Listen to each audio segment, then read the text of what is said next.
বাংলা গানের যুবরাজ খ্যাত সঙ্গীত শিল্পী আসিফ আকবর শুধু সঙ্গীতাঙ্গন নয়, সোশ্যাল মিডিয়াতেও বেশ সরব। সামাজিক, রাজনৈতিক এবং সাংস্কৃতিক নানা ইস্যুতে কথা বলতে দেখা যায় তাকে। এবার হিপহপ নিয়ে তীব্র সমালোচনা করলেন এই কণ্ঠশিল্পী। তার এই মন্তব্যকে ঘিরে উত্তাল নেট দুনিয়া।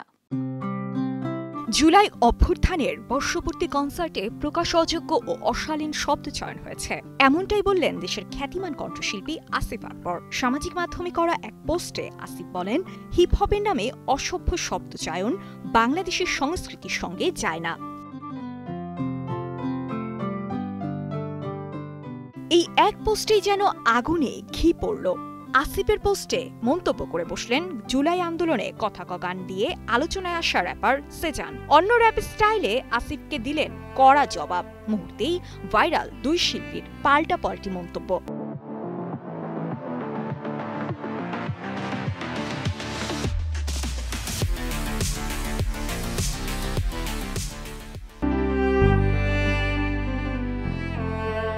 আসিফের সমর্থনে কথা বলছেন অনেকেই, তবে সেজানের দেওয়া সাহসী উত্তরের প্রশংসাও করেছেন অনুরাগীদের একাংশ।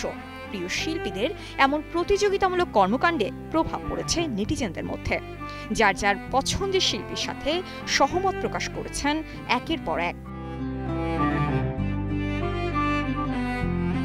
অভিনেতা রওনক হাসান, সাইমন সাদিক, নাসির উদ্দিন খান, সঙ্গীত শিল্পী সিথি সাহা সহ আরও কয়েকজন তারকা বিষয়টি নিয়ে নিজ নিজ প্রতিক্রিয়া ও মন্তব্য করেছেন। হিপহপ বনাম ধ্রুপদীর এমন নেট লড়াই দেশে আগে সম্ভবত দেখা যায়নি। শাহরিয়ার ইসলাম, কালের কণ্ঠ।